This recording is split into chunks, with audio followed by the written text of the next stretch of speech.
Cool, cool.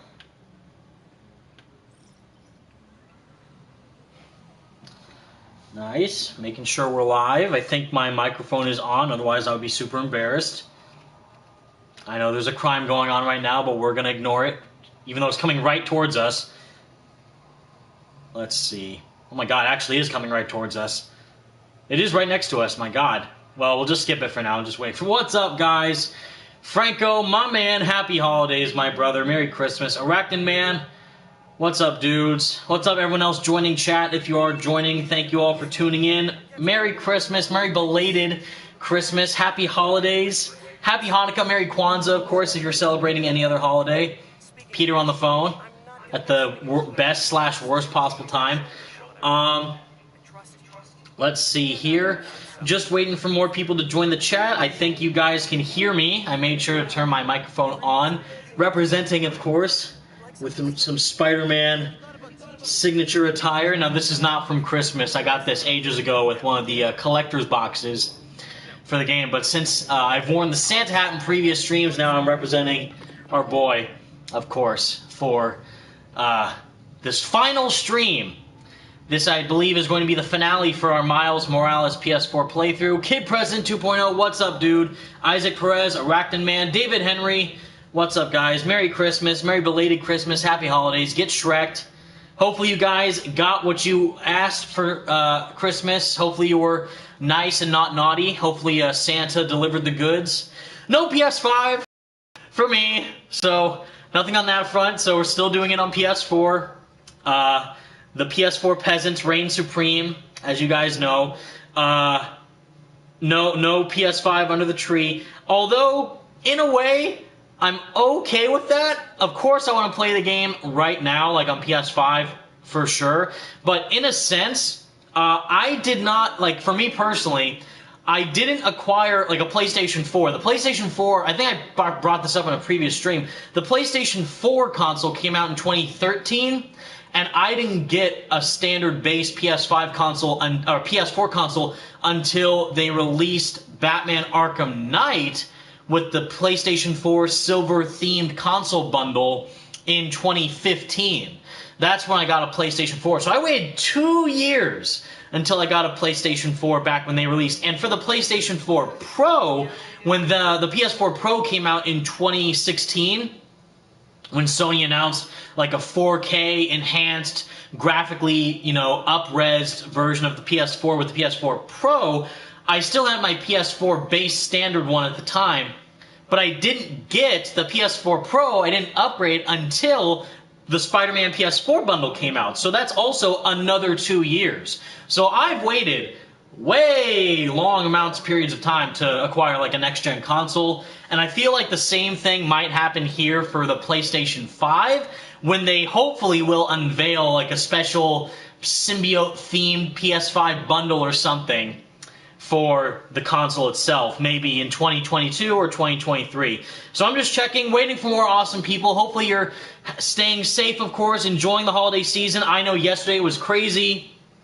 I got like socks, shirts, and pajama pants, which, by the way, I needed some new pajama pants, and they're Spider-Man themed, so now I'm even more happy.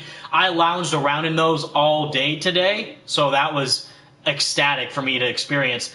The other thing is I got a Persona 5 t-shirt, as well as a book, which I was interested in reading, and if you guys follow me on Twitter, I posted screenshots of what I got.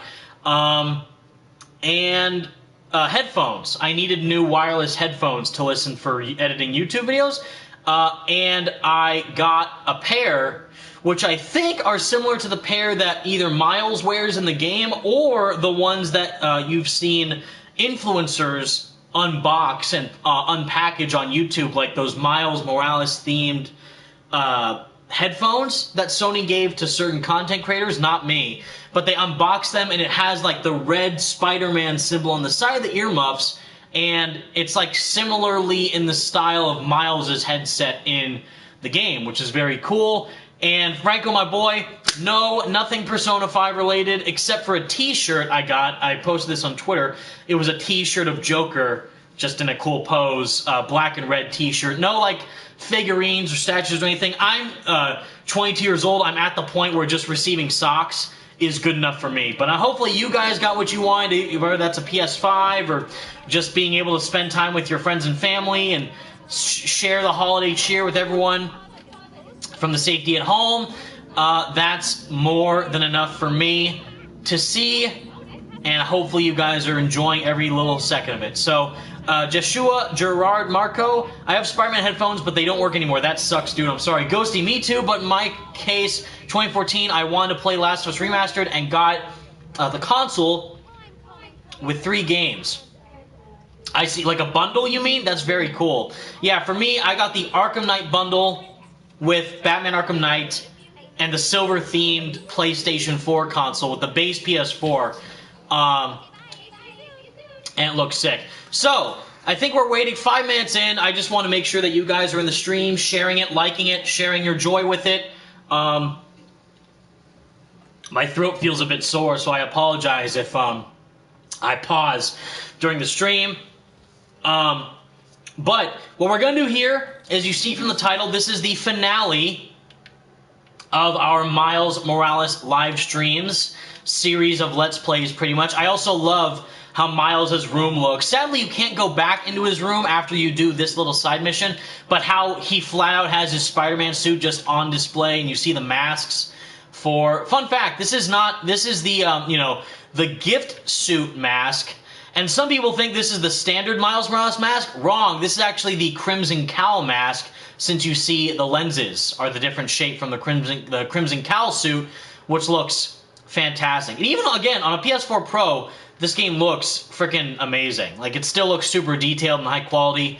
I'm blown away every time. So, what we're going to do is we are going to finalize all the side missions within the game while answering some questions from you guys, discussing things about Marvel or Spider-Man 3, the movie, or Spider-Man 2, the game, or whatever you guys want to discuss about. I'm here for you guys, and it'd be a great time just to discuss more about our friendly neighborhood wall crawler with all you. Franco, my family surprised me by framing the plush art Spider-Man PS4 poster. That's awesome. Is it the one by Chun-Lo?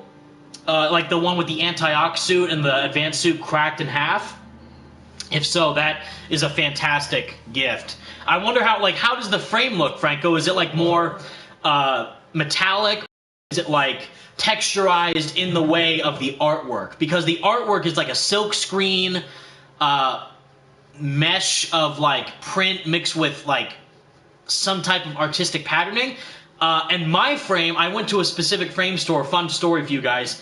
I have the same art that Franco's talking about in my room, where it's the half and half, excuse me, between the anti-ox suit and the advanced suit, and it has the orange background, and the metallic fiber on it of the anti-ox suit looks so realistic in terms of its fabric and texture in the artwork itself. So this custom store called Fast Frame, they do custom art jobs and framing of art pieces if you guys want to get them tailor-made for certain things. And for me, I got mine made in the same sense of the aesthetic style of the suit in the artwork. So the actual material of the frame is the same material that the artwork is made of. And that's super cool that you got it framed, Franco. I'm sure it looks awesome in your room. Tyus Tate, my mom surprised me with a PS5 and Miles Morales yesterday. Yeah, that's awesome, dude. Congratulations. Hopefully you're enjoying the game. Now, Tyus actually brings up something interesting. Well, first off, congrats that you got a PS5. Second, I did a video recently going over the sales numbers for Miles Morales, and it stated that the sales numbers for Miles were 70% less than the overall amount of copies sold for Spider-Man PS4. So, is that because, it could be a couple things, but is it mainly the possibility that what I think a lot of people are looking towards is that Miles is a lesser-known character compared to Peter, and it's not a full mainstream sequel. Mainstream Marvel Spider-Man 2 sequel. It's a spin-off game relating to Miles and his story. Instead of like, oh, here's Venom and the black suit and all that, we're gonna, talk more about the hairy connections and stuff with Venom and all that and where that's going in the future. That's cool. But what I personally think, my point is, I wonder if most people may have not purchased Miles on a PS4 just yet because they want to wait to fully play the game on next-gen glory. Me, I think that makes more sense. I'm not trying to like justify the reasoning as to why it sold less compared to the first game, but I think that it could be an interesting possibility in that regard. Not sure what's going on. There it is. I don't know why the postcard wasn't popping up. Let's see. We'll go... So first we're going to do the postcard missions, which I love, by the way. I love this little side mission that happens at the end of the game. And then we're going to do the Prowler side stuff, as well as the time capsules and, what do you call it? The caches, the underground caches. So I wonder, my point is, I wonder... Because us, as hardcore Spider-Man fans, obviously, we are going to play this game day one no matter what. Everyone in the chat here, I can guarantee you guys, once they release Marvel's Spider-Man 2, no matter what, even if it somehow, by chance, releases on the PlayStation 4, which I don't think it will, I think that game will only be a PlayStation 5 exclusive. But just say as an example, that game does release on both PlayStation 4 and PlayStation 5. Most people are going to be buying it, on whatever platform they have access to. But for the general, for hardcore Spider-Man fans, that is, for general consumers, I'm wondering if they possibly may have held off on purpose purchasing Miles Morales on PlayStation 5 because they themselves don't have the console yet. And I love this, that his dad is talking to Miles through the USB drives with the audio recordings, because this was for his 16th birthday that he recorded this for, but Miles is, you know, turning 17, or I believe 18 in this game. Or I guess he was 17 in the beginning of the game, and then at the end of the game it is his birthday, so I'm assuming now he's 18 years old, and Peter's still 24 years old, but yeah, Miles is growing up really darn fast. My point is, I love how he's teaching him very, you know, heartwarming lessons, even from beyond the grave, pretty much, with these audio recordings. I find that very, very sweet. I also love the voice acting from Najee when he's talking to his mom and his dad. But yeah, it's very interesting to see exactly how the financial statistics have fared for Miles so far in comparison to Spider-Man PS4, where everyone had a PlayStation 4 at that time, whether that be a PS4 or PS4 Pro or even a PS4 Slim. Everyone had a PS4. Whereas Miles, this is a cross-generation game starting the front of Insomniac's Spider-Man franchise going forward into next gen. And some people may not want to play the game until they can acquire a PlayStation 5 for themselves to experience it the best way possible. See, me, I have no problem playing Miles on my PlayStation 4 because I love the Spider-Man character as a whole and I want to experience the story no matter what in the game and the character. So I am okay with playing it on current gen, waiting until I'm able to acquire a next-gen console. However, I still bought the Ultimate Launch Edition for Miles Morales on PS5. I showed it to you guys in one of my previous streams. I do have the PlayStation 5 version of the game. I bought it like right when I picked up Miles when it came out on day one. I also picked up another version of that to do as a giveaway, which was fun, online, which I did give to someone who I think deserved it the most, who left a very kind-hearted message, and his excitement for Miles was very sweet. But I myself purchased Miles Morales on both the PlayStation 4 and PlayStation 5. I'm also a collector, so I'm kind of like, have that OCD thing, like, oh, I gotta get like the most special list edition of Miles to display on my shelf down the line whenever I have the chance. Same thing, like I have the Steelbook case for Spider-Man PS4 from the Collector's Edition. I have the limited edition Steelbook case for Spider-Man PS4 by David Liss. Alright, that's the author's name from the Hostile Takeover book, but that's not the name of the artist himself. I forget what the artist's name is, but I got the limited edition Steelbook case for Spider-Man PS4 for that game, and also I got the Game of the Year case with like the specific labeling saying Marvel Spider-Man PlayStation 4 Game of the Year edition. Like I had to get that. Like seeing Game of the Year on Spider-Man. It didn't win, sadly, but at least acknowledging it for a possible nominee of Game of the Year is just as good as we can get for us Spidey fans. But for Miles, I got the PS4 Launch Edition, the PlayStation 5 Ultimate Launch Edition, and then I got another one of that to give away on live. Excuse me.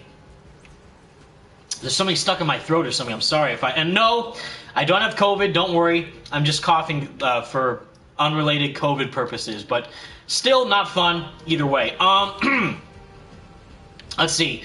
Why did you get when you can upgrade to the PS5 using the PS4 version? Because I want to have both. Because I'm still going to keep my PS4, first and foremost, because I have the PlayStation 4 Spider-Man PS4 limited edition bundle with the red and the white spider symbol. I'm not getting rid of that. Even when I get a PS5, I am still going to keep my PS4 for life. Like that's going to be a collector's item displayed on my shelf whenever. Because it's freaking phenomenal to look at, and I'm playing with it right now, and it runs amazingly. So for that reason, I'm keeping my PS4. Even though you can easily upgrade from PS4 to PS5 for free, I wanted to get a PS4 version to play the game first, and then just get a separate PS5 edition with the remastered attached to it, just to have two separate versions just for fun. But also as a collector, I like to have both.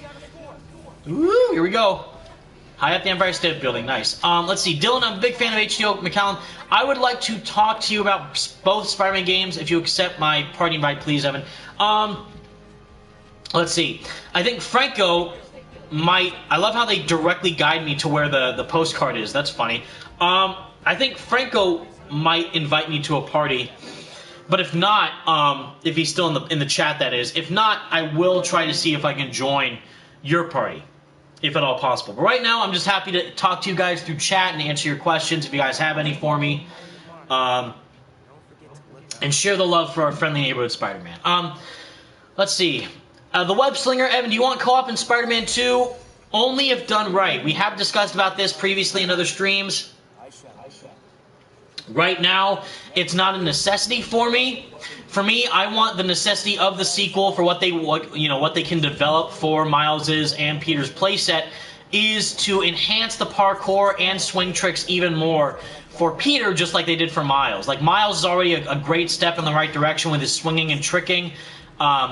And movement as a whole, all that exaggerated swagger, it pays off, let me tell you. So once they include that for Peter with the symbiote, I think we're going to get into a lot of exciting territory for what they could do for his overall play style. And wipeouts, since Miles is inexperienced, it makes sense for him to wipe out when doing air tricks. But for Peter, I think he'd be able to recover quite fast and pretty, seamlessly with how he swings around the city, based from the first game, and also, of course, once he upgrades even more with the black suit, it'll be even better. More, parkour abilities, more NPC interactions as well. I think that'd be very cool. But for now, just keep doing what they're doing. I know the rumor going around is that in the sequel, they're going to be in Tokyo as the new setting, which would be crazy. The crazy thing about it is, it kind of makes sense. We already talked about this in one of the previous streams, but we've already been in New York in 2 games, and both settings, meaning like winter, the Christmas theme, winter, snow aesthetic, and the normal, everyday looking New York that we've seen in every other game. So if we get the sequel, I would either hope, A, that they focus more on Brooklyn and Queens as the other districts of New York, or if they do want to go crazy like that, then they will take it to Tokyo in a completely different setting. Who knows, though, if that's going to happen, but I would be shocked if they do that. Persona 5 meets Spider-Man. That'd be fantastic. Franco, you can start a party if you want to. I would say maybe start a party after I finish these postcard missions. And then if you want to join, we can chat and talk it up and discuss our thoughts for the sequel and stuff. But for right now, I'll keep doing the postcard missions while answering fan questions. Comic Book King, what are you thinking the Prowler theme suit? What are you thinking the Prowler theme suit I guess what do I think about the Prowler suit? I'm assuming your question is, in Miles Morales. It's pretty cool. I'm not a huge fan of it, but I like how different and unique it is from everything else. Funny enough, I put this suit that I'm wearing right now on my top 5 worst suit list for Miles Morales because I thought it was just kind of basic. Now, granted, this is a pretty much one-to-one recreation of the costume that he has in the comics. Like, Peter Parker wears the same thing, like the hat and the scarf and the leg warmers and stuff. He has that in the comics. It's, like, pretty much comic book accurate. I just think for, like, as far as alternate suits go, I would just wear the classic suit instead of this. And as far as winter suits go, I think the sportswear suit is more of a winter bundled costume than this one is. Still, it's cool. And I am a fan of its inclusion just in general. Let's see. I missed it. Vortex, what's your favorite Spider-Man and Miles Morales main story mission? So I'm assuming you mean for the first game and Miles' game. That's a great question. So for Peter's game, my favorite main story mission would probably be the one where Peter has to track down his spider drive, you know, the Spidey USB drive in the garbage, you know, and try and find it from Eddie the trash man, like Danny DeVito style from It's Always Sunny. I'm gonna pick up the garbage and throw trash all over the ring like that. It's pretty much that, but with Spider-Man. I'm kidding, but in the sense that he has to try and find his belongings. He just got evicted from his apartment after doing all the stuff in the city trying to save people, and I forget what he did before that, but it was like with the Fisk takedown and stuff. And then after that mission, you go to the Fee Shelter to sleep in the homeless shelter and crash there and receive you know, money and assistance from Aunt May. But it's fantastic. Like, it's so human and so down to earth and gets Peter's character to a T. Like, he saves the day. He makes sure that everyone's safe and they're happy, living their best lives. While Peter, he's just mild-mannered Peter Parker, going about his day. He's just your average Joe trying to get by. And at the end of the day, he's just like us, trying to make sure that he can get home on time, just sleep. But then he gets evicted from his apartment because he doesn't have enough money to pay his rent, or he just is, you know, is not on time with paying his rent money. And then he has to track his belongings and his stuff that he cares deeply about and has that personal connection to, which is crazy. I love that. I love that mission so much from Peter's perspective. For Miles, there's a lot of good ones here because they really do a great job of keeping the pace consistent. Like, I know some people dislike the Mary Jane and Miles missions in the first game because they thought it kind of bogged down the pacing. And it's like, well, I want to play as Spider-Man in a Spider-Man game. But for me, there's already been like so many other Spider-Man games where you're literally just doing Spider-Man stuff. So taking the time to slow things down and look at things from the human perspective, that always interested me. The very first moment they announced that you're going to be playing as Mary Jane in the game and see things from a human perspective, that always interested me the second they talked about it. So seeing that happen firsthand in the game was fantastic. For Miles, they kind of did the same thing, but also incorporated his Spider-Man powers, which is why I really do like either the mission where you're with Finn and you're kind of like trying to be on the down low, like with your spider powers, and like, oh, you know, I should probably not tell her that I'm Spider-Man, but he's like, oh my god, I'm gonna fall from this crane, but he can still do it no matter what, because he's fine, like he has the powers, so he won't die or anything. He's already skilled in the way of the spider moves, so that doesn't really faze him. And also the stuff, little tiny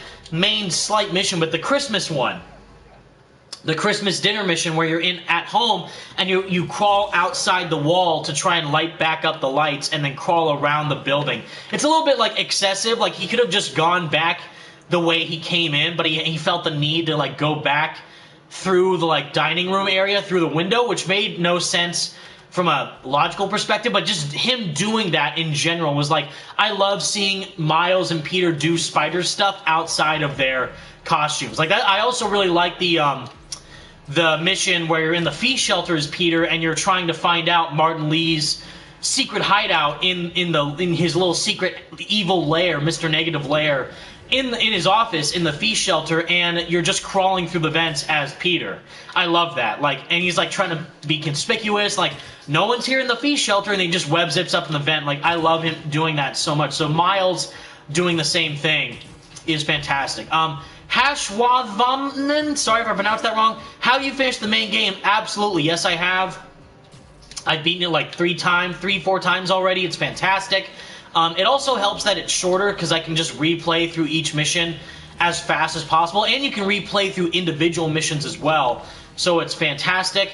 But yes, I have beaten it. This is another file where we are playing the game on New Game Plus, going through the side missions and the stuff with the game. And just doing the side missions and answering fan questions as like the final live stream for the game on New Game Plus. GP Plays just finished Miles Morales. That's awesome, dude. I hope you enjoyed it. And I think that was Ghosty who asked. I think that was Ghosty. Najee Jeter or Yuri Lowenthal. Yuri, 24/7. That's not even a question. That's like easy. Not even a hard decision. Yuri for life. I loved Najee's performance too, but I think Yuri's was much more emotional and connective to Peter's character compared to Najee. Isaac Perez, do you think Square Enix's Marvel's Avengers and Insomniac Spider-Man will collaborate in a multiverse setting?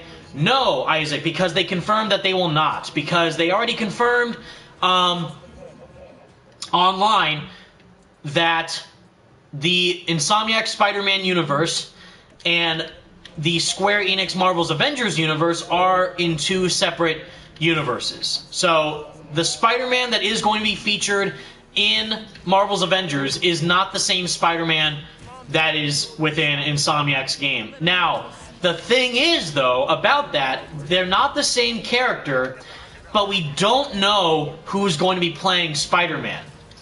And if it turns out that Yuri Lowenthal is playing the Spider-Man within the Avengers game, I'm going to be kind of pissed. Because at that point, why not just make it the same character? For right now, like, you know, and that's the same thing I'm kind of already irritated with. It's not as big of a deal, I guess, for Black Widow, considering that Laura Bailey voices Mary Jane and Black Widow in Spider-Man PS4 and Marvel's Avengers. So she voices 2 redheads in 2 separate Marvel games, and they are not in the same universe. Whereas, like, if they were planning to connect them, then I would say Black Widow should have been voiced by, like, Jennifer Hale or Carrie Walgren or someone else. Like, not Laura Bailey. Even Erica Lindbeck, even though she was Black Cat, at least she's not, like, a core cast of a character in the game. You know?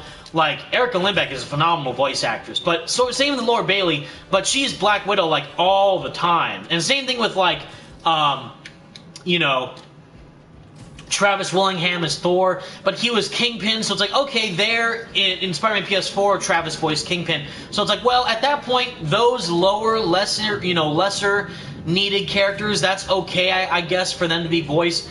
But my point is, if Spider-Man in the Avengers game, when he's added, also happens to be voiced by Yuri Lowenthal, that is going to piss me off royally. Because why not, at that point, just make them connected? If you're going to get the same voice actor to play Spider-Man, because people love the game version of Spider-Man because of Yuri Lowenthal's performance, and if you're going to make it the same actor but a different version, why not connect both games? That makes no sense. Because they did the same thing, sadly, with Ultimate Alliance 3. If you guys remember that game, on the Nintendo Switch. Marvel Ultimate Alliance 3, The Black Order. That game was completely different from Spider-Man PS4. It's not connected to the Insomniac universe at all. It's its own thing. It's also not connected to the previous Ultimate Alliance games, which is confusing in its own regard. Like, why would they make that not connected to those previous titles and instead make it the third game when you could have just made it like its own standalone thing? So that's weird. So my point is, in Ultimate Alliance 3, they also had both Spider-Man and Dr. Octopus voiced by Yuri Lowenthal and William Sawyers. So in Ultimate Alliance 3, Spider-Man was voiced by Yuri Lowenthal, and Dr. Octopus was voiced by William Sawyers, who also are the voices of Peter and Otto in the Insomniac games. But at the same time, it's not the same universe. Now that game, I think it's a pass because it's not. That game is obviously not at all the same version of these more AAA, hyper-realistic Marvel games as they are for, you know, for this. But it's also weird that they don't want to make it their own thing. Like, you know, they could have easily have done Josh Keaton or the previous actor who did the two other Ultimate Spider-Man games, Ultimate Alliance games. It was Quentin Flynn or something like that, who was the actor for Spider-Man in one of the previous Ultimate Alliance games. So instead of getting him, they got Yuri Lowenthal because he was the current voice for Spider-Man. But still, it makes no sense because it's different. It's a whole thing. I'm getting way off track. My point is, I will be royally pissed if Yuri ends up being the voice of Spider-Man in the Avengers game, because at that point, why not just connect the two game universes together and form the Marvel Games universe? Instead, I hope that they cast Josh Keaton as Spider-Man instead. Excuse me. Wow. Instead of Yuri. Because that'd be much better. I also love this scene. Brings me to tears seeing Aaron, John, I almost said Josh. Jefferson Davis, Aaron Davis, Miles, Rio, Finn, and I think her brother is here too. But it's just like, I love this. And his dad sending the messages through the USBs. But seeing how much they care about. No, her brother's not there, but they're all together. That's sweet. Ugh. Pain, bro. Like, what? Two of them are gone now? His dad and Finn? This is...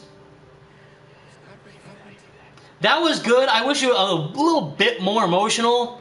You know, that was kind of close to, like, his "you were everything I wanted to be" moment, or, like, you know, "I worship you" moment for Yuri in the first game. Like, I was not ready for that. Like, he's kind of breaking down in tears. I wish they kind of emphasized that a little bit more, or maybe even showed his facial expressions. But still, doing this in a side mission, Miles grieving for his dad, finally, like, accepting he's gone, but having him learn from him still is fantastic.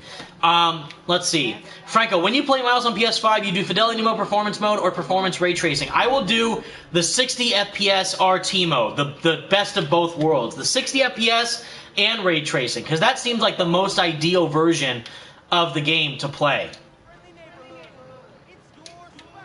And I think that seeing it in that way, in such a smooth, crisp format, with the high reflection and the textures of the city and the character models and the new Peter, I think is going to help the overall aesthetic of the game a lot. And I'm very excited to try it out once I get a PS5. Joshua Gerard Mercado, sorry if I pronounced that wrong, dude. What do you think about Neil Patrick Harris voicing Square Enix version of Spider-Man? Yes, please. That would instantly make the game 1 million times better. If they do that, I would be enthralled if they chose to do that. That is the ultimate choice to do so. Another point are people asking, would you want him to be an adult or a teenager in the Square Enix game? I say adult because Kamala already fills the shoes of, like, the more energetic, enthusiastic young superhero, and that was her whole story. So if they did that again for Peter, not only would that make him similar to, like, the MCU version, it would also kind of make less sense, because they said in the original post when they announced Spider-Man was going to be in the game that this is going to be a Spider-Man who's used to being around the Avengers and who's used to being around escalating world dangerous threats. So that'd be cool to see how that differs from the PS4, the Insomniac version, compared to, you know, their version, the Square Enix Marvel Universe version of his character. Let's see. I can't play, or I can't record it.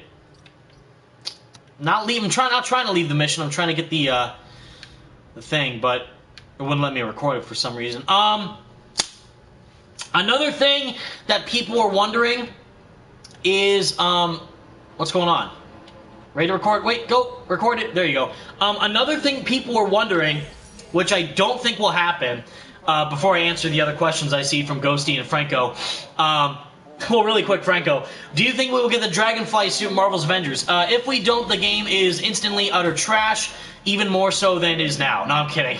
The game is in a very bad state as of right now, I will not lie, but I think it's safe to say that once they include the other characters like Black Panther and Spider-Man, it will hopefully drive more player interest. But at the same time, if they only add the characters but no new modes, like no new enemies to fight or bosses to conquer or areas to explore, it's the same thing over and over and over again.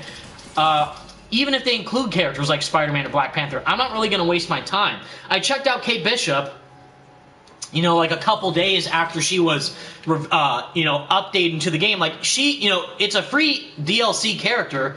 She was included for free, but even with that incentive, knowing, oh, I just download a patch and she's there, I had no real incentive or real personal drive to go back to the game to play it, because it's the same exact thing over and over and over again. Fighting enemies, grinding for gear, defeating robots, you know, grinding bosses, trying to get the best types of hero levels and artifacts and stuff, and who cares? Like, the difference between a game like Avengers and another game that I'm playing actually called Genshin Impact, you guys might have seen this, but it's also better in the sense of Avengers, because Avengers, you have to pay $60, and there's also a lot of really scummy microtransaction practices in that game, and it's also not open world. The difference between Avengers and Genshin is that Genshin is actually a completely free-to-play game. You download it, the entirety of the game is free, and granted, you can, as an option, spend microtransactions, like spend money on microtransactions to try and unlock things faster with new characters and weapons. But the grind, the difference is you can do the same thing for Avengers. If you grind the stupid challenge cards and battle passes, you can unlock the cosmetics and the units and the takedown animations and the emotes and the cosmetics and all this stuff by grinding through the challenge cards. The difference is the grinding is fun in Genshin Impact. It's actually fun and entertaining to keep getting more and more progress updated into your character. And the characters as well are very engaging, very likable. The world itself is, again, a fully open world game. It's explorable, so you can see all these different crevices and new hidden areas in this world called Tevat that you may have not seen from other players before. Whereas Avengers, you're exploring the same enemy bases and same robot bases over and over and over again, defeating the same enemies over and over and over again, doing the same objectives over and over and over again. It's the same thing no matter what. And the problem with that is it gets stale really fast. Even if you get a new character, same thing with Genshin. There's a bunch of new characters with different moves that you have, and they're interesting, but if there's nothing new to do within the world of the game, then I'm less inclined to play it and keep grinding through the story and the missions to get gear and stuff like that for my characters without something guiding me forward. And they waited so long because Crystal and Square, they mismanaged it so poorly because they had to revamp their whole roadmap for the content because the game got delayed. The game itself got delayed, but also the content got delayed. We were supposed to get Kate Bishop in October. Excuse me. Excuse me. My God, my throat. We were supposed to get Kate in October and Hawkeye in early November. Side by, back to back. There was a whole thing. And instead, they delayed Kate all the way from October to December. And now we probably won't get Spider-Man and Black Panther and these other more desired characters along with Hawkeye until early to mid 2021. To release one additional character into the game. Meanwhile, Genshin Impact recently just released a free update, again, totally free. The entire game is free as well, by the way. And I highly recommend that you download it if you're looking for something to play in the meantime while waiting for more Spider-Man stuff or more Avengers content or whatever. It's a free game, so you're not wasting any time or money.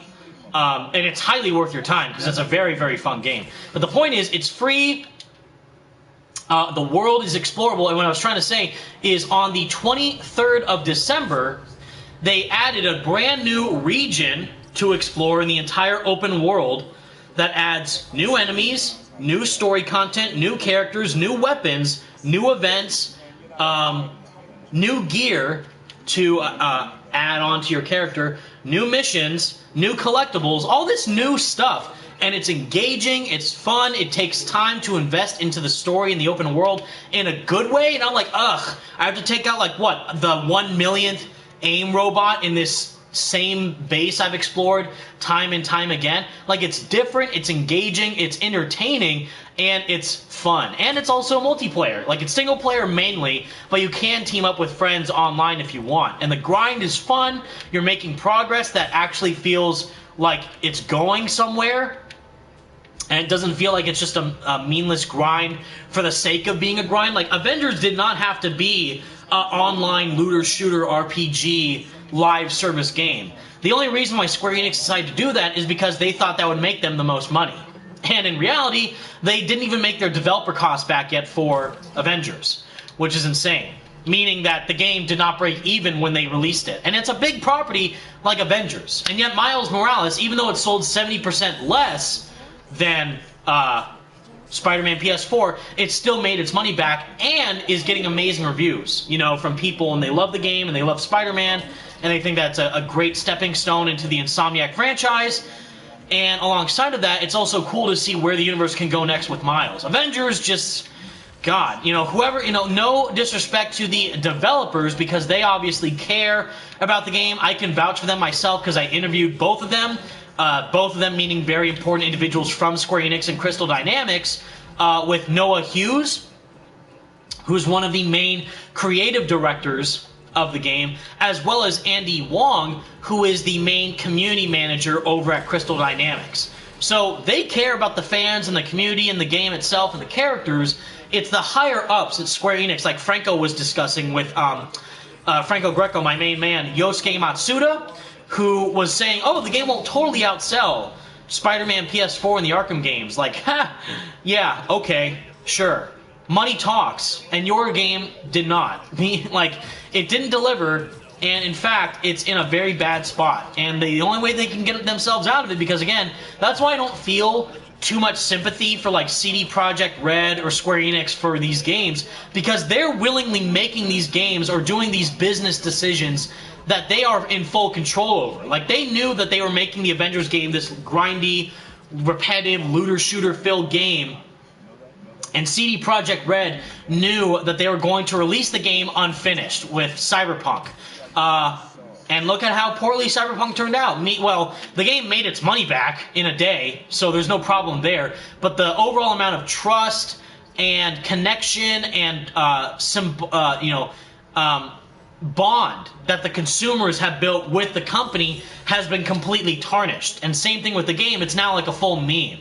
So I don't know. You know, I'm not really looking forward to the future of Cyberpunk.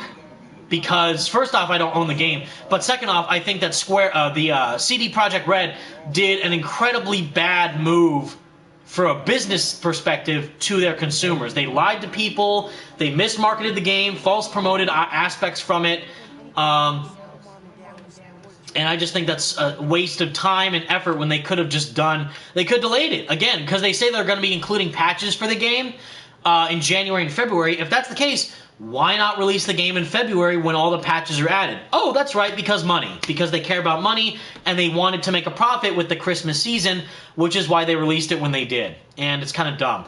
M&G, hi Evan, I'm thinking of doing a fan art with the main guys with the Spidey squad with Spidey suits. Where can I talk to you for details? That's very kind of you, dude. I can't wait to see it. I'm sure it's going to be fantastic. Anytime, and all for you guys out there as well.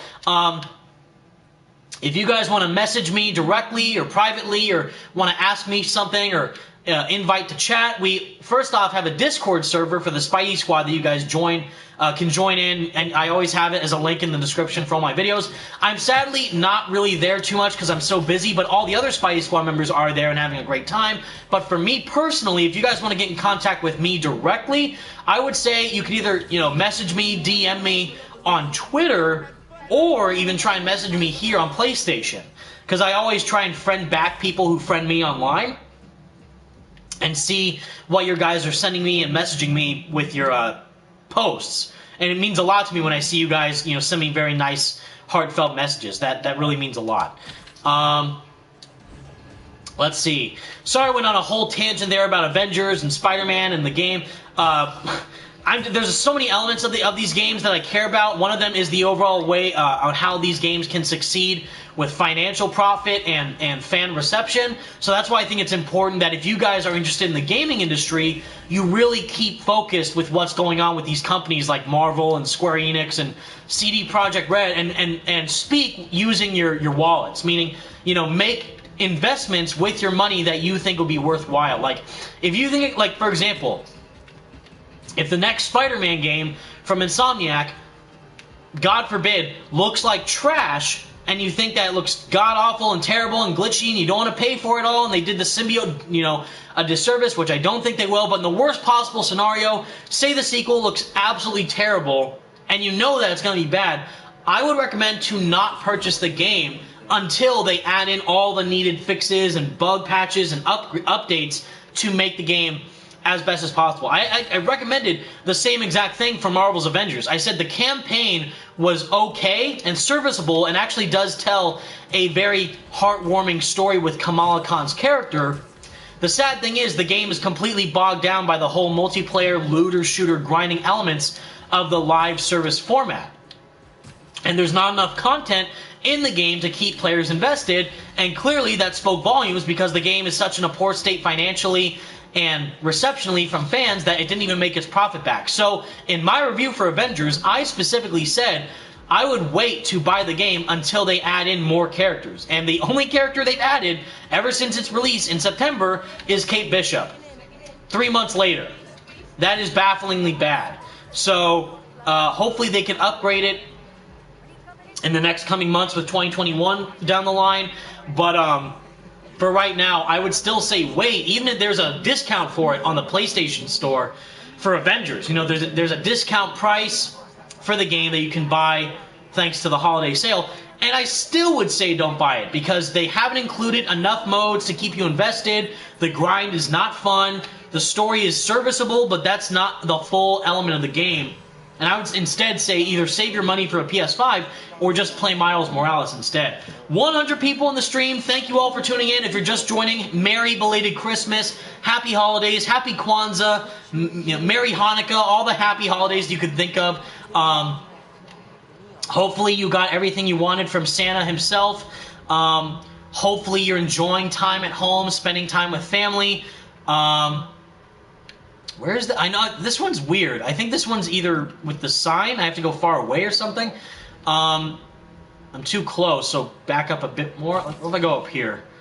That's probably way too far. Nope. I'm fine, I think.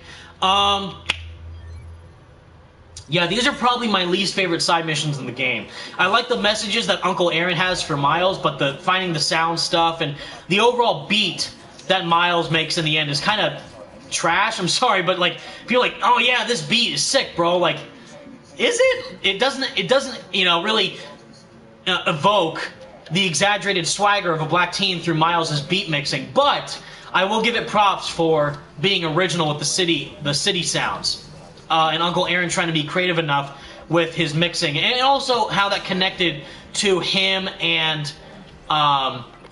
Miles' dad, because they did the beat mixing when they were teenagers, Jefferson and Aaron, which again is a little bit of a parallel with Spider-Verse because they said the same thing, like, oh yeah, Miles, your dad and I threw up graffiti with the street art in Spider-Verse, like we did that when we were younger, and then at the very end of the movie they bring that back by making a mural of Aaron Davis with his dad helping Miles with the graffiti to pay respects, which is very nice. Which again kind of goes back to the little tinfoil hat theory that I personally have and some other people have about how Sony is most likely manipulating Marvel and or Insomniac with the decision of what's going on with Miles and Peter in the game. Because Miles originally in the first game did not attend Brooklyn Visions. He was at Midtown High throughout the whole game. He had the shirt on and everything. And then in this game, they retcon, and also the remaster, they retconned it where he was, well, at first I thought that Miles transferred schools. I thought the thing was Miles transferred from Midtown to Brooklyn, but it seems like he was at what they're trying to make it out like Miles was at Brooklyn the entire time. Miles was at Brooklyn Visions the entirety of the first game and the beginning and the middle of Miles' game. And during the flashback even, he's like, you're going to Brooklyn Visions, in like next week. So it seems like they retconned that element of Miles' story and his character from the progression that we saw in the first game, because that's what's currently happening with Miles in the films, with Spider-Verse. And they're going to make a sequel to Spider-Verse, so who knows what could happen in the sequel for that movie. And I feel like they're trying to somehow seamlessly switch that into Miles' character for his story in this game, and also, of course, with Peter Parker's face looking like Tom Holland. And I actually, shout out to Godzilla Mendoza, he, in his review for Miles Morales, which you should watch because he does a good job of going in detail with stuff, he kind of echoes the same thing that I was saying in my initial video where we were going over with my buddy Luke Cullen the reasoning behind the change that Insomniac gave about why they changed from John Bubniak to Ben Jordan for Peter Parker's model, saying they had to better enhance the performance for Yuri with someone who could enhance the facial capture. Still don't believe that, not one bit, because I think, as we know, Sony bought Insomniac last year. And now going forward with these new games and the movies, Far From Home made $1 billion, and it's the highest selling, Spider-Man film of all time, and everyone's excited for Spider-Man 3 in the MCU. So they want to try and connect how popular these games are with how massive the movies currently do as on their own terms, which is silly because the whole reason why the games are doing so well in the first place is because they're nothing like the movies. This is a completely different version of Peter that we've never seen in the films before, and this is a completely different version of Miles we've never seen before in the films or the comics. So it's kind of stupid that they're now trying to make Miles' story similar to Spider-Verse with Brooklyn Visions, and the whole music stuff similar to the graffiti stuff, and the connection that Aaron Davis has with Miles' dad, his brother and all that. And Peter, just so happens to look like Tom Holland, even though it looks like Ben Jordan. It really doesn't, in my opinion.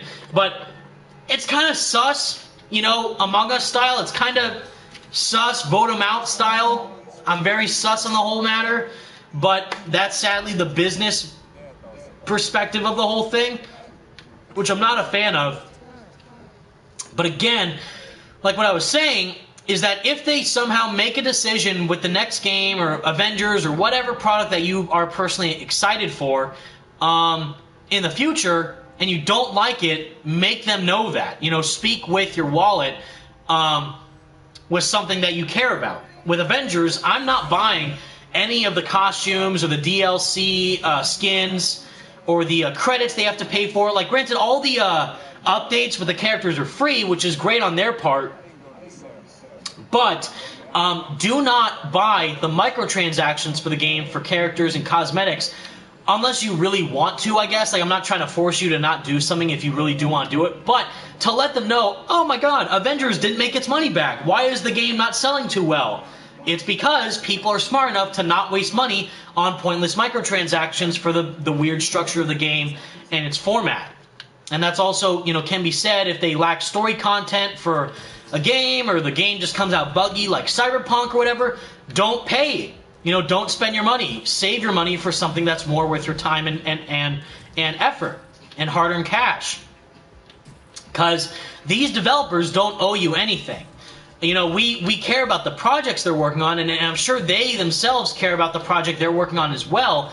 But at the same time, you help fund their escapades. You help fund their dreams and their overall work to continue by buying their product. So if you really care about a product, like say in the future, as an example, we've already talked about Spider-Man, but we know that Square Enix is in a multi-year, multi-game partnership with Marvel. And the game that's coming out next, that's leaked, is said to be a fully AAA open-world Guardians of the Galaxy game. And that could be revealed next year in 2021 or sometime soon, but we don't know how exactly the game will play, and based on the reception that people currently have with Avengers, if Guardians represents anything like Avengers, it's instantly going to turn people off of the product. And because of that, let them know, like, oh, Avengers was trash, so therefore Guardians will be trash. Now granted, Guardians could be excellent, but considering the bad fan reception that Avengers currently has, I love the slow-mo too, by the way, in the sunset, they will know and take that feedback into consideration going forward, saying, you know what, Avengers did really bad. Why don't we not do that for Guardians of the Galaxy? And depending on however they decide to progress that going forward, we'll just have to wait and see. But still, I am hoping for like a really cool looking and just fun to play Marvel game from Square Enix going forward, since they are going to be making more games down the line. I just hope they can make the best game possible that actually does justice to the property that they're working on. Like, don't just make an Avengers game a live service game just because it will make you money. Make it that way because that is what you think will best suit the game structure and then the way on how it plays and how it's set up and all that. Like, you wouldn't make a multiplayer Spider-Man game, you know? Or you wouldn't make a linear-based Spider-Man game over an open-world one. Like, of course, Shattered Dimensions and Edge of Time and the early Spider-Man games like Spider-Man 2000 and Spider-Man 2002, the movie game, had to be linear because of the technology that they had at the time. And then Shattered Dimensions, that's just how the game was structured because they thought that would best suit the type of game it was, which it did, with the way on how the combat was and the levels and the different areas and bosses to fight. If they had just made Avengers like that, I think it would be way better. But considering they went the more bad route of Destiny and Anthem, it didn't really do as well or receive as a good of a reception from it as it could have from consumers.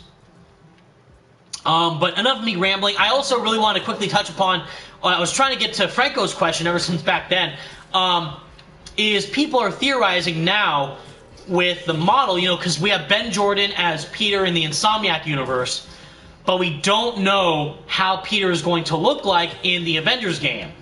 So people are wondering, crazy enough, if Peter will end up looking like John Bubniak, or if John Bubniak will return as Peter in the Avengers game universe for Spider-Man. I don't think that would be the case because that would be absolutely insane and would also piss me off even more. It's like, we get John back, but in the Avengers game instead of the remaster and the sequel, which would piss me off royally. But if we get it, that'd be fantastic because I love John. But also, I just wouldn't want to see that because that's not the version of Peter that is for this universe, for the Avengers universe. It's not the version from the Insomniac game, it's not the version from the Ultimate Alliance game, it's not the version from the previous Spider-Man games. It's its own unique thing. But if he also ends up looking like Tom Holland, then there's going to be a problem. Then there's going to be a super big problem if they end up doing that. Especially if it's supposed to be different from this universe's version of Peter. So if we end up having two versions of Peter Parker that just so happen to end up looking like Tom Holland, to better enhance the performance of the character model, I don't buy it. Then that will be very telling, actually. Now that I think about it, the more that I think about it in my head, that is going to be very telling to see exactly how Peter is going to look like in the Avengers game for Spider-Man and his design. If he also ends up looking like Tom Holland, then you know that that was a forced change by Sony, because Sony owns Spider-Man. They own the property of Spider-Man, and they try to make it synonymous now with the films and the overall visual aesthetic that he has in the movies, where that just so happens to currently look like Tom Holland. Where I would also, again, have the same problem if Peter, for some reason, looked like Tobey Maguire or Andrew Garfield in the remaster. and also Tom Holland. Like, it shouldn't look like any version of Peter that we've seen before. Now, some people could say that John Bubniak looks like a discount version of Andrew Garfield. I don't think that in the slightest. I think he looks completely different from every other Peter we've seen. He's very unique and individual in his own role as the character model. But I think that depending on how they visually showcase Peter in the Avengers game, and if he also looks like Tom Holland, then that's going to be very confusing. So we will have to wait and see. I think the rumor right now is that Peter or Spider-Man will be included in Avengers in March of 2021. That's the current rumor that I've heard right now. I think it was also leaked. However, that was also said before Kate Bishop got delayed. So who knows how, when exactly they could include Spider-Man in the Avengers game. But I think that in due time, we will see how different Square's version of Peter will look compared to Insomniac's.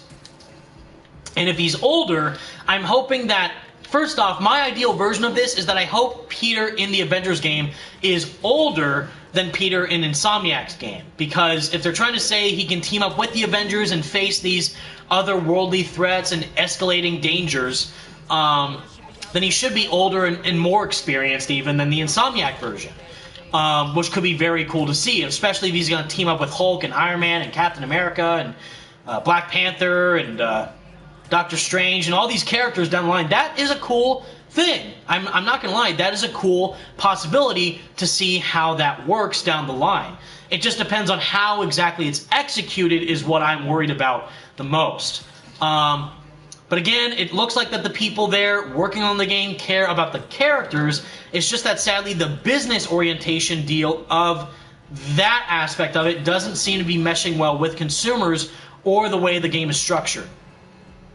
So I think that's the main problem of the game right now that they have to overcome, especially if they want to try and convince more players to join the game with the amount of people that have jumped ship. Meaning, if you guys remember, on Steam charts on PC, 96% of players have stopped playing Marvel's Avengers. There's currently more people playing Destiny 2 and Anthem than Marvel's Avengers. That is insane.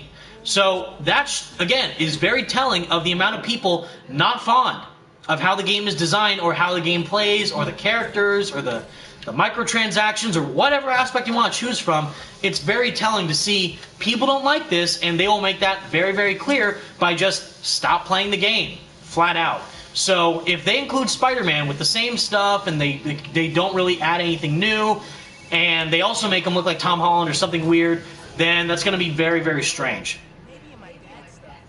I also love these phone calls that we've been hearing between Peter and Miles. I haven't had time to talk about them, but what I love about this is, if you guys don't know, Peter just hung up, which sucks.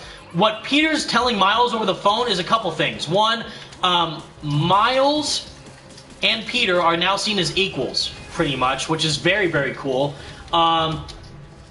He's not going to be behind, swinging behind Miles to keep an eye on him. Far From Home, to Iron Man, MCU, trash. I'm kidding. Or am I? The point is, they're doing exactly what I wanted Peter to do in the MCU with Miles, by making him independent and reliant on his own skills instead of fully depending on Peter to get him out of a bad spot. Like, even with the bridge exploding, he was like, no, Peter, don't come back. I can do this myself. Which was so sick. Like, I think that was a slap in the face, to be honest, to Homecoming and Far From Home, which was fantastic. Because you guys know I despise Far From Home, and I will not deter from that thought, because I will make that very clear anytime someone brings up that movie to me. I despise it so much. But what I'm trying to say is, through these phone calls right here, first off, we know that Miles is independent as Spider-Man. He's grown, he's skilled, and he sees Peter, and Peter sees Miles as an equal. Second, Peter is teased to become a teacher in the sequel, which is the coolest freaking thing I could ever think of for Peter and Spider-Man and his, occupation, because I loved the science element that they put for the first game. Making him a science assistant to Otto was probably the coolest, most unique thing that they have done with Peter's character in recent years. More so than a photographer, more so than, the head of frickin' stupid Parker Industries with Superior Spider-Man. Making him a scientist, but still have those relatable struggles is so cool, because the whole point with Yuri Lowenthal, what he was saying is that, what could Peter do to help people outside of the suit just as much as he can inside of the suit? That's the coolest freaking thing I've ever heard anyone describe about Peter's character, because it's so true. Because Peter at heart is a science nerd. He loves being able to help people with his brain, his massive intellect, his passion for knowledge, and seeing him utilize that with the prosthetics and all that, and the hope to advance paraplegics and stuff like that in the first game was such a cool story element. So if they take that further by making him a science teacher or teacher's assistant in the sequel, maybe he's teaching at ESU or Miles' school at Brooklyn Visions, or what I thought was going to be Midtown High when they first showed at, when in the first game, but now I guess it's Brooklyn Visions, so who knows? I would be so down for that, because I think that would be the coolest thing to do. So that was so 3 things that we learned from the phone calls. First off, Miles is independent as Spider-Man from Peter. They see each other as partners now. Peter is he trusts Miles so much that he's not going to be swinging behind him to keep eyes on Miles. Like, he trusts him to do his own thing. Peter is teased to be a science teacher in the sequel. And third, Peter is moving into Aunt May's old house. That is what he was talking about with the basin wrench and swapping out the sink for where he's living now, because again, he's moving in. He's kind of reorganizing his stuff after his trip from Symkaria, and his new home is in Aunt May's house, which I believe is important because that takes place in Queens. Queens is where Aunt May's house resides, and that is a place and a setting that a lot of us, including myself, want to explore in the next game. Queens, Brooklyn, and Manhattan. The 3 main areas of New York to explore in the sequel. Fully next-gen, new areas, new missions, new villains, new setting, new buildings, new assets, all this stuff that they could do in the future. Revamping the city, if they decide to do that. So smart. So smart. Like, Insomniac are geniuses when it comes to foreshadowing and world building. What they're doing right now with Peter's character and making Peter an intellect in the sense that he can still grow as Spider-Man and Peter at the same time while he's this experienced is such a cool thing for them to do. And I love every little aspect of it. Let's see. I'm sorry I went on that huge tangent, but hopefully you guys can understand my perspective for Avengers and Peter and how that could be utilized in the next games going forward, in the Avengers game. Who knows, but that'd be cool. Let's see. Quivering forehead. Hey, Evan, I missed it. I think what program do I use to edit videos, I think was what it was. I use Sony Vegas Pro on my laptop. It's a free program. If you go on a certain website, that is. I won't say how I got it, but if you do it in a normal way, you can download it and edit the videos from there, and it works really, really well. Let's see. Mr. Happa, what's up, dude? What did you think of Wonder Woman 1984? No spoilers. I do not know because I have not seen it. I have also not seen Soul or Wonder Woman 84. You can spoil it for me if you want to, both movies, because I don't really care about either of them. I would like to see Soul, actually, because I have been hearing a lot of good things about it, but Wonder Woman, I'm not really... I like Wonder Woman, the first movie, but I, for some reason, was not as hyped to see this one, and a lot of people have been mixed about it, so I don't really care if you spoil it for me or not, but hopefully it's good.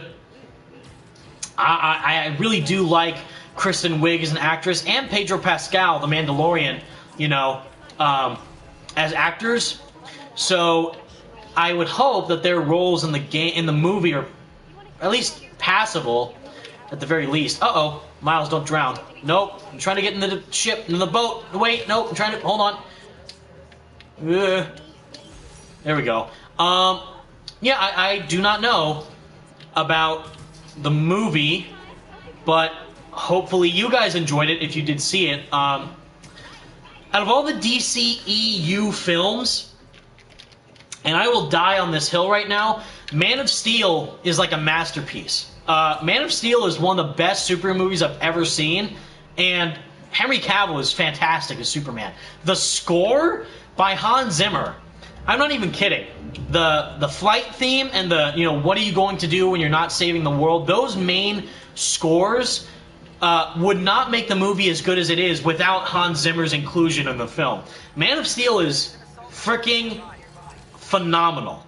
And I don't care what anyone says. And of course it's Superman, so like I hate the stupid complaint of like, he's destroying all of Metropolis. God, everyone's dying. And like, okay, what would you expect when a giant alien spaceship and two alien gods pretty much come into your city and have like a Dragon Ball Z anime fight? Like, of course things are going to be destroyed. Like, I don't understand. Like, that whole fight between Zod and Kal is so good. And the score, from Hans Zimmer elevates it to such a cool level. Of course, Zack Snyder gets a bit too eccentric with the Christ metaphors and the slow motion stuff like that in the film.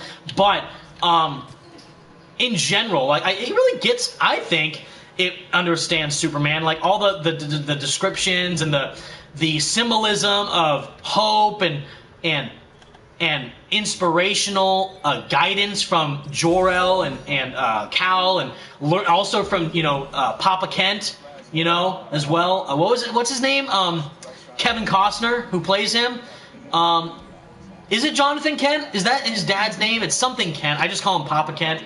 But learning from that, like, can I just keep pretending that I'm your son? Like, you are my son. Like, that hits me right here. So the whole, learning from who he is and what he is and where he's from and what he stands for and becoming Superman, I think is really well done in Man of Steel. But Wonder Woman was also really good too. I liked her inclusion in Batman vs. Superman. I did not like Batman vs. Superman after watching Man of Steel. I thought it was a letdown in comparison to Man of Steel. But Wonder Woman, the movie itself, was pretty good. It wasn't like the best movie, in my opinion, from the DCEU, but it was still enjoyable, to say the least. And it did a good job of Gal Gadot and individualizing herself as Wonder Woman, and Themyscira and the Amazonians, or Amazons, I should say, and all that. I think it was really well done. But people say that the new movie, Wonder Woman 84, did not do that. And I think it had to do with Cheetah and the action, from what I've heard. I've not seen the film, but that's the two things I've heard, is that the action gets super cheesy and the Cheetah role is just bad. Which, I've never been a big fan of Cheetah as a villain, but I do like Kristen Wiig. And I was actually curious to see exactly how they would do her as this villainous, character, but it doesn't seem like they got her right either. So, what are you going to do? Hopefully they can do it better in the next one, or whatever movie they come out next with, but yeah. Let's see. Sully, can you rank the Spider-Man films from worst to best? With pleasure, Sully, with pleasure. So worst, Far From Home. Utter garbage, disgusting film, hate it with all my heart, don't watch it.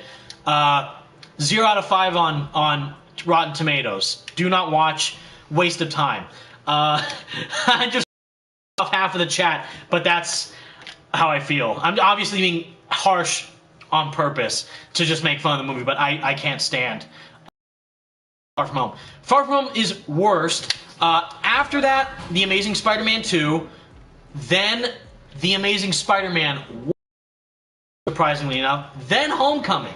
Because I did like Homecoming. Elements of it were very good. I don't like what they did after Homecoming, and too reliant on Tony at certain points of the film, but it was different because, of course, like what people wanted, like, oh, can we get a Spider-Man movie where he interacts with the Avengers? Wouldn't that be cool? Like, we get that. Like, we see him with Iron Man and the Vulture and Happy Hogan, and I hate what they do with Vulture being a Tony, an Iron Man villain. It's more apparent in Far From Home than Homecoming, with the whole Tony Stark created the Spider-Man villain thing. Like, he called my work barf, and then I'm Mysterio now. Like, get the hell out of here. That is the stupidest reason I've ever seen for someone to become a villain in these movies. It was less apparent with Vulture because he had a family to care about, and he kind of got screwed over by damage control and all that, so I did like what they did there and trying to make it different, and the twist with Liz Allen being his daughter was not seen, but I feel like they kind of did that for a shock factor, but it was still fun enough. Amazing Spider-Man, The Amazing Spider-Man 2, they're just bad. You know, like, they're okay. They're not anything amazing, you know, pun intended. But Andrew Garfield is literally, like, one of the best actors to ever play the character of Spider-Man. And I would say I would much prefer an Amazing Spider-Man 3 over a Spider-Man 4 any day of the week, because I want Andrew to have a complete trilogy. I don't really care about Spider-Man 4 because I thought Tobey's trilogy ended fine with Spider-Man 3. People may not like Spider-Man 3, but the ending and the story that was told there, I thought did the character justice to what he was going through in that story and what was happening. Now, granted, Sam Raimi wanted to do a different version of Spider-Man 3 and then continue that with Spider-Man 4 originally, but with what he was able to pull off with the Spider-Man 3 that we got, I thought it was fine. And The Amazing Spider-Man 1, I wasn't a fan of the Lizard, to be honest, with the actor who played him, Rhys Ifans, and the way he was designed and his involvement in the story was okay. It could have been done a lot better. And The Amazing Spider-Man 2, we don't talk about The Amazing Spider-Man 2. The score was great. The score was fantastic in The Amazing Spider-Man 2, but the movie itself and the story was not all there. Let's see. So I don't know if I would count Into the Spider-Verse, because that's kind of cheating, because it's like you would obviously count that as like the best one. But if I had to, I would say, so if I'm including Into the Spider-Verse, I would say, so worst to best, to recap, Far From Home is worst, then The Amazing Spider-Man 2, then The Amazing Spider-Man 1, then Homecoming, then Spider-Man 3, then Spider-Verse, then Spider-Man 2, and then Spider-Man 1. Spider-Man 1, the first one with Tobey Maguire, is the best Spider-Man movie of all time. That's not a fact. That's just my opinion. But for me, in my eyes, even though in my room, you guys have seen my videos, you see the giant Spider-Man 2 poster behind me because that poster is iconic. And I sadly don't have a bigger poster of the Spider-Man 1 movie. But Spider-Man 1 is the best Spider-Man movie of all time. And we would not receive any of the superhero movies that we got now without the starting point of the X-Men franchise, first off, and also the first stepping stone was Spider-Man 1, which changed everything. And it was also pretty impactful that it came out in a post-9/11 world, and it really hit home for people, seeing a hero kind of step up to villainy and fight evil and save people in general and be seen as a hero during such a dark time. And what that movie did for all of us as fans. You know, most of us were first introduced to Spider-Man through that movie, and it's not just because of nostalgia purposes, like, oh, that's just your nostalgia talking, Evan, because you saw it as a kid, therefore of course you like it. That might have something to do with it, but I genuinely think the performances are great, the soundtrack is amazing, the action looks fantastic, the CG, while a bit dated in some aspects, it still holds up much better than any of the CGI that we see in any of the MCU movies thus far, especially the Spider-Man MCU movies. The CG looks so fake and so plastered on and so dated in the MCU films, and they're made now. You know, with the technology that they have nowadays, they should look like lifelike, pretty much. And Spider-Man looks like a goddamn cartoon in the films. And it's just stupid to see that. And the lesser use of practical effects as well is also very apparent in the newer movies. Whereas in, you know, the older ones, Raimi and also some of the Amazing Spider-Man movies, they did a lot of CG in the Amazing Spider-Man 2, but the first Amazing Spider-Man movie and the previous, you know, Sam Raimi films did a lot of practical effects with Spider-Man. And see, we're discovering Uncle Aaron's base here and getting the Prowler suit or the Purple Rain suit, which I like. You know, I'm not a massive fan of, but it looks cool and different enough from the other ones. But very cool nonetheless. Let's see, guys. I think actually, you know, there's a couple caches left in the bases, in the Roxxon and Underground bases, but for the most part, I think we pretty much just 100% completed the game. And I think we did what we came here to do for the live stream. So that's nuts. I'll let Uncle Aaron talk and to Miles. But yeah, this suit's pretty cool. I also like how here you can do like a cool photo mode thing. If you want Miles to look in the mirror like Spider-Verse style, where he's looking at the very beginning of the game with the credits opening up, which is very cool. Franco, do I have time to talk in the stream? I do not. I just realized it's 7 o'clock, so I may have to get off soon. I know I said I would join you after the card stuff. I'm sorry, bro. But I may have to hop off pretty soon. But I can answer a couple more questions for you guys if there's anything else you want me to talk about. Yep, 99% complete. I'll take that as a win. Let's see, 100% done for the, Harlem. 100% done for Upper West Side. 100% done for Central Park. Upper East Side, 91% because there's a hidden cache in the base, but it's really irrelevant pretty much, and we already have all the gadgets since New Game Plus. 100% Midtown. 100%, Hell's Kitchen 89%, missing one underground cache. That's fine. 100% Greenwich Village, 91% Chinatown, missing one cache, and 100% with the financial district. So there you have it, guys. Besides those few bases, which, hit or miss, those are just like the really hidden collectible caches and the secretive compartment areas in those underground and Roxxon bases. We pretty much 100% completed the entirety of Marvel's Spider-Man Miles Morales for PlayStation 4. I know you guys were wanting me to do this. I had a lot of fun being able to stream it for you guys and try and do 100% for the stream, and it kind of in the sense of like a radioactive replay, but just more in the sense of, playing the game while also conversating about what was happening with Spider-Man 3 and the Avengers game and Spider-Man PS4 and the sequel and the Marvel Disney Investor Day with the MCU and stuff. So if you guys missed the previous streams, by the way, definitely go check it out. They're archived on the channel. They're there. You can check them out. Watch all the other ones. Excuse me. If you missed the other days of streams, they're all there for you to watch. You can hear about my other topic discussions with my best bud, Franco Greco. He was there in the party with me discussing the other topics. I'm sure you would love to hear his input as well. I know, my God, Franco. Holy smokes, you're right. Where is the Spider-Man PS4 Radioactive Replay Part 2? I was planning on doing it before the remaster came out in Miles Morales, but maybe now I might do it once I get the remaster. Who knows? But for Spider-Man PS4 with our main boy, John Bubniak, yeah, that'd be more impactful than with Ben Jordan. But, oh man, I know, I dropped the ball on that big time because first off, no one watched it, so I kind of was like, well, I probably just won't do it. But also in the sense that I was doing stuff for Avengers, and I think the other radioactive replays at the time with Marvel Nemesis and the early Spider-Man games on the PS1, and more news was trickling out from Miles slowly and steadily with the rumors and stuff occurring at the time, so I was kind of on all that as well. But I know I gotta get on that really, really soon. That's an L on my part for sure. Can't wait to see you playing the sequel. Thank you very much, Resting Tiger. I can't wait either. I can't wait for you guys to play the sequel as well, and the remaster, and Miles on PS5 once you guys are able to actually get a PS5 like me.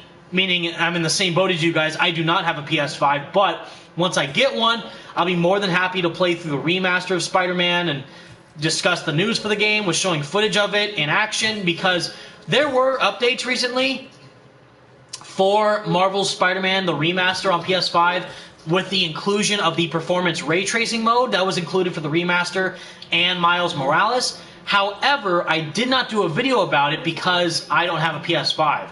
So I can't really showcase the footage of the game in action like that without playing it for myself on a PS5, as well as talk about the news and understand what they're talking about while playing it on a PS4, because that's like saying, oh, yeah, I know how the DualSense works on the remaster, because it's the same as the DualShock on the PS4, when that's not true at all. Like, the DualSense versus the DualShock for Spider-Man is completely different, and I'm just hearing that from Franco and the other people who have played the game on PS5, but for me, it's like I can't describe how the DualSense operates for Miles, the remaster, without playing it myself once I acquire a PS5. But I am still very excited to see how that will be in like a different setting versus how it is now.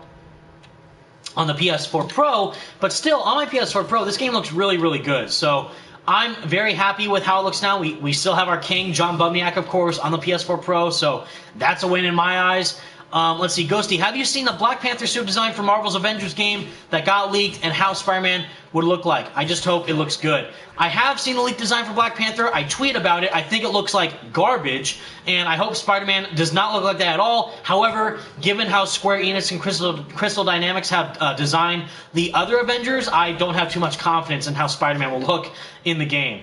But yes, I have tweeted about it, and I'm not a fan of how Black Panther looks in Marvel's Avengers. Granted, it's concept art, so it's not the final design, but it's pretty much as close as what we're going to be getting in the final game, and I'm not really looking forward to it all that much. Con Donahue, when do you think we can expect the sequel to Marvel's Spider-Man? Now, do you mean the announcement for it, or when it will release? So, the announcement for the sequel, I would say either late, very late 2021, or mid to late 2022, and then the game will release in 2023. Because of working from home conditions, and there's a lot of stuff being inputted within the sequel compared to this shorter spin-off game for Miles Morales. But on the flip side, it was also confirmed by PlayStation themselves that it's actually easier for developers now to make games exclusively on PS5 because the hardware is actually much more accommodating for developer needs. So they could take more time to work on the sequel because of how much they might incorporate into it, but it's also going to be a fully PlayStation 5 exclusive game, so in that sense, they might try and release it sooner rather than later. We'll just have to wait and see, but I think based on the talent that Insomniac has with the game and the passion they have for Spider-Man and how much stuff they're going to incorporate within the game, I think the wait will definitely be worth it. We obviously won't get enough more Spider-Man news anytime soon for the games, although on the same side of the thing, of the coin, on the different side of the coin, we have the Spider-Man 3 movie to look forward to, and there are, of course, so many freaking casting announcements that Tom Holland's in it, Tobey Maguire is in it, Andrew Garfield's in it, freaking Alfred Molina's in it, Jamie Foxx is in it, and who knows, freaking by tomorrow they might announce goddamn Yuri Lowenthal's in it, John Bubniak's in it, Ben Jordan's in it. They'll bring all of them in there. Who knows? But I'm very interested to see what the hell Spider-Man 3 is going to be like in action when that movie actually shows a trailer for it. But at this point, just like Cyberpunk, it kind of is like a meme to me. I don't know if it'll be any good. I'm not confident at all because John Watts and the writers of Far From Home are leading the project.